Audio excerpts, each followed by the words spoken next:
പത്തനംതിട്ട അടൂരിലെ ഷഹന എന്ന യുവതിയുടെ മരണത്തിൽ ആൺസുഹൃത്ത് അറസ്റ്റിലായി. ഏഴംകുളം സ്വദേശി അരുണാണ് അറസ്റ്റിലായത്. ആത്മഹത്യാ പ്രേരണ കുറ്റം ചുമത്തിയാണ് അരുണിനെതിരെ കേസെടുത്തിരിക്കുന്നത്. ഷഹന മരിക്കുന്നതിന് മുൻപ് അരുൺ മർദ്ദിച്ചതായി കണ്ടെത്തിയിരുന്നു. അരുണിന്റെ ആക്രമണമാണ് ആത്മഹത്യയ്ക്ക് കാരണം. തിങ്കളാഴ്ച രാത്രിയാണ് ഭർത്താവുമായി പിണങ്ങിക്കഴിയുന്ന ഷഹനയെ തൂങ്ങി മരിച്ച നിലയിൽ കണ്ടെത്തിയത്. വീട്ടിലുണ്ടായിരുന്ന കാമുകനെ അന്നു തന്നെ പോലീസ് കസ്റ്റഡിയിലെടുത്തിരുന്നു. വിവാഹിതയും ഒരു കുട്ടിയുടെ അമ്മയുമായ അടൂർ കോട്ടമുകൾ ഷിനാസ് മൻസിലിൽ ഷഹനയെയാണ് മരിച്ച നിലയിൽ കണ്ടെത്തിയത്. സ്റ്റെയറിന്റെ പിടിയിൽ ഒരു ഷാളിൽ തൂങ്ങി മരിച്ച നിലയിലാണ് കണ്ടെത്തിയത്. ഇവർ ഭർത്താവുമായി അകന്നു കഴിയുകയായിരുന്നു. യുവതിയുടെ മരണം ആത്മഹത്യ എന്ന് പോലീസ് ഇന്നലെ സ്ഥിരീകരിച്ചിരുന്നു. കൊലപാതകം എന്ന് മരിച്ച ഷഹനയുടെ കുടുംബം ആരോപിച്ചെങ്കിലും പോസ്റ്റ്മോർട്ടത്തിൽ അത്തരം തെളിവുകൾ ലഭിച്ചിരുന്നില്ല. 2ാം ക്ലാസ്സിൽ പഠിക്കുന്ന മകൻ ട്യൂഷന് പോയ സമയത്തായിരുന്നു ഈ സംഭവമുണ്ടായത്. സ്വകാര്യ ധനകാര്യ സ്ഥാപനത്തിലെ ജീവനക്കാരിയാണ് ഷഹന. ഷഹനയുടെ മൃതദേഹം വീട്ടിലെ സ്റ്റെയർ കേസിന്റെ പടിയിൽ ഷാളിൽ തൂങ്ങിയ നിലയിൽ കണ്ടെത്തുകയായിരുന്നു. തിങ്കളാഴ്ച സംഭവ സമയത്ത് അരുൺ വീട്ടിലുണ്ടായിരുന്നു. സംഭവമറിഞ്ഞ് ആളുകൾ എത്തുമ്പോൾ ഷഹനയുടെ ദേഹത്തു നിന്ന് ചോര വരുന്നുണ്ടായിരുന്നു. ഷാൾ കുരുങ്ങിയപ്പോൾ കഴുത്തിലെ ഞരമ്പുകൾ പൊട്ടി മൂക്കിൽ കൂടി ചോര വന്നതാകാമെന്നും പോലീസ് കരുതുന്നു.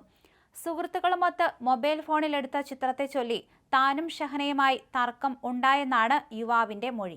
ഇതിനിടെ ഷഹന മുറിക്ക് പുറത്തേക്ക് പോയി. പിന്നീട് ശബ്ദം കേട്ട് ചെന്ന് നോക്കിയപ്പോൾ ഷഹന തൂങ്ങി നിൽക്കുന്നത് കണ്ടെന്നും യുവാവ് മൊഴി നൽകി. അതേസമയം മകൾ ഒരിക്കലും ആത്മഹത്യ ചെയ്യില്ലെന്ന് ഷഹനയുടെ ഉമ്മ ഷീജ മാധ്യമങ്ങളോട് പ്രതികരിച്ചിരുന്നു. ജോലി കഴിഞ്ഞ് വീട്ടിൽ വന്ന് 10 മിനിറ്റ് പോലും ആകുന്നതിന് മുന്നെയാണ് മരിച്ചത്. പോലീസ് കസ്റ്റഡിയിലെടുത്ത സുഹൃത്ത് ഷഹനയെ കൊലപ്പെടുത്തിയതാണെന്നും ഷീജ പറഞ്ഞു. പോലീസ് നടത്തിയ അന്വേഷണത്തിൽ സംഭവം കൊലപാതകമല്ല, ആത്മഹത്യ തന്നെയെന്ന് കണ്ടെത്തുകയായിരുന്നു. കോട്ടയം മെഡിക്കൽ കോളേജിൽ നടന്ന പോസ്റ്റ്മോർട്ടം പരിശോധനയിലെ കണ്ടെത്തലുകളുടെ അടിസ്ഥാനത്തിലാണ് പോലീസ് ഈ നിഗമനത്തിലെത്തിയത്.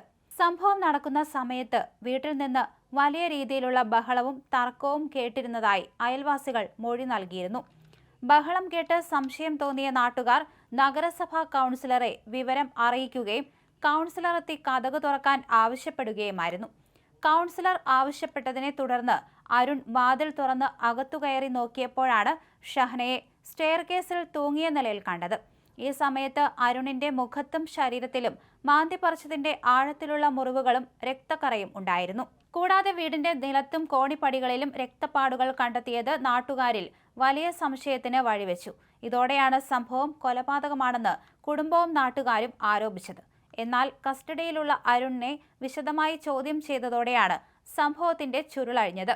മരണത്തിന് തൊട്ടു മുമ്പ് ഇരുവരും തമ്മിൽ കടുത്ത വാക്കുതർക്കവും കയ്യാങ്കളിയും നടന്നിരുന്നതായി അരുൺ സമ്മതിച്ചു.